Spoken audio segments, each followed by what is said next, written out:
Henry Rollins, everybody. Hey, man. Welcome. Thank you. Thank you for being here. Few fans in.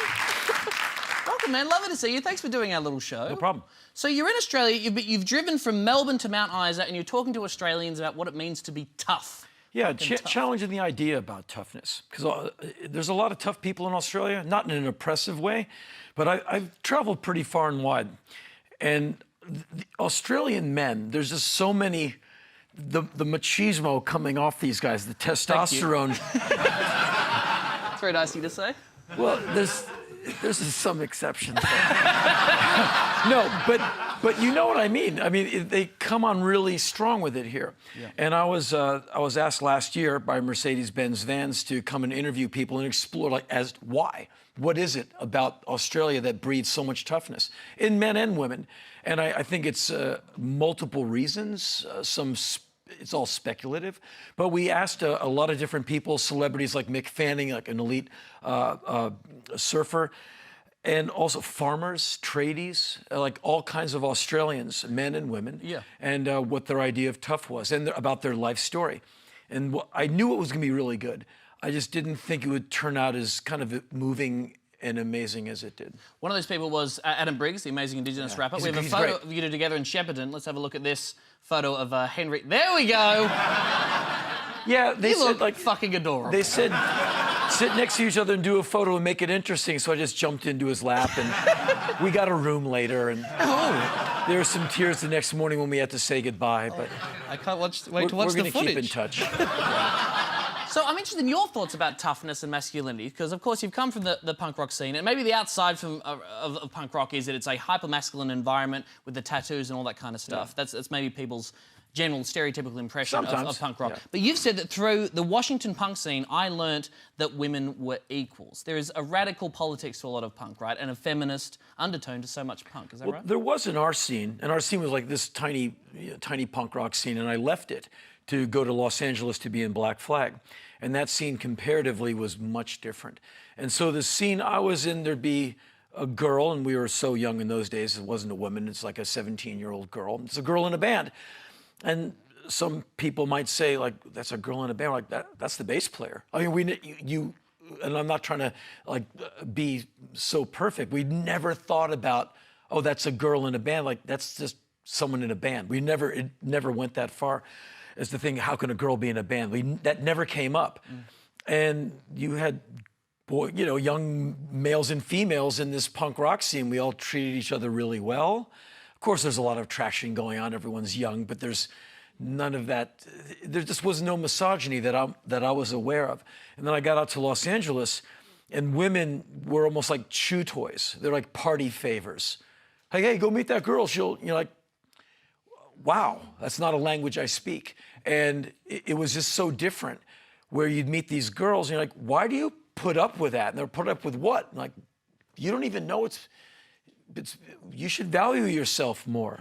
And so I'm not saying I ever got used to it, but I noticed that a lot of other music scenes were nothing like ours in DC. Like that. Over your years and all your crazy travels, have you ever done particularly dumb shit to prove your masculinity or prove that you're tough? The most ridiculous display of masculinity I've ever done, no one saw it. But I'll tell you, it happened. I was in an argument with a guy I knew, and we were in front of his place, and he just went into his home and shut his door. And to make him feel the full weight of my intense male aggro, I punched his door. Like, no doubt the house will shake. Because I was remembering, there's a great image in an old Spider-Man comic where Peter Parker's angered by, like, the school bully, and he punches a light pole, and it actually kind of welds because of the heat, because he moved the steel. And, like, he's like, ugh! And then he goes home and does his homework. I thought I could do that to the door. Yeah. And so, boom, I hit the door. I said, yeah, it made you jump, right? Well, I am terrified. Security? Yeah. And so the door didn't move. In fact, the door is it's a real good door. And have you ever broken a bone in your body? I have, yes. Yeah, you can hear it, right? That crack, and it goes through. Yeah, it's an incredible pain. It's an exact pain. Like these 20 atoms but these particles have been offended. It's like a precise, like it doesn't hurt here, right there. I had broken my knuckle on his door, and I looked at my hand, and my hand is going this way. Oh. And so I walked about a block away from his place so he couldn't hear me. And I screamed. I was like, ah! That's pretty good, people. Very cool. It's not over. Oh, God. And so, out of anger at myself and pain, I walked like 4 miles to the hospital. Emergency room, I walk in, and I'll never forget the doctor. He put my hand flat down on the table. He said, "So you're a tough guy, huh?" And I'm, the pain is now going up my arm. I was like, "Yeah, I'm pretty tough." He said, "Then you won't need any painkillers. I set your hand." And as I was about to say, "How about some painkiller?" He put his palm on my hand and set my knuckle. And the pain was unbelievable. But I had said I'm a tough guy. So I'm trying not to pass out in front of him. And these like blue dots are in front of my eyes. Because I was like, this hurts so much. And he pressed it flat and basically wrapped my hands together. And he said, "You have what's called a boxer's fracture. You don't know how to fight, do you?" And I'm like, "No, it's a door." Hey, you should have seen that door, though, people. You fucked up that door, Henry. I went back to the door because I knew the guy, and there was a little dent in it from that. Oh. Look at that. See those knuckles? See this hand? And doesn't go back together again. Well, there you go. You learned nothing. Great. I learned nothing at all. And I've been waiting like 30-some years for you to get a right for me to tell the story. Yeah. Thank you so much. Yeah. Now, we're sadly running out of time. I want the jock strap, man. You want if you win it, if you win it, you hook me up.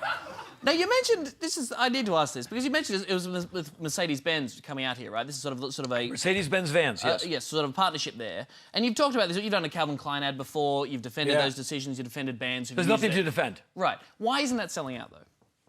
What's selling out? Well, doing something you don't want? If my understanding is punk rock is like anti-establishment and fuck the man, being part of a system that's about selling people stuff, which is capitalism, and selling people shit they don't need, isn't that sort of being the man? I'm trying not to use any profanity. Oh, you're allowed to. Oh, I know I'm allowed to. Please do, and right at me. Oh, no. I was just going to coin one of your phrases.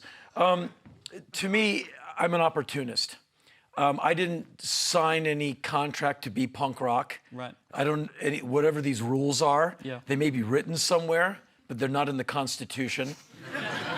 And I see an opportunity, I take it. So Calvin Klein called me and said, "Hey, you want to be a poster boy for Calvin Klein? 90-minute photo session, $75,000. I went, yes. How much are you getting from Mercedes-Benz?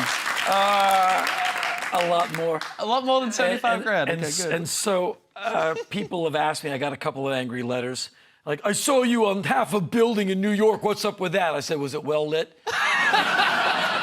"Well, how much did you get for that?" "More than a cop makes in 2 years." It's cool. It's fine. It's cool. All right. It's fine. Money is cool, kids. Look, we're going to wrap up. We're out of time, unfortunately. We do have a podcast here at Tonightly, and Henry's very kindly going to stick around. You can catch highlights of Tonightly and stuff that you didn't see on TV every single week on the Tonightly podcast. Thank you so much for being here, man. A real pleasure. Henry Rollins, ladies and gentlemen.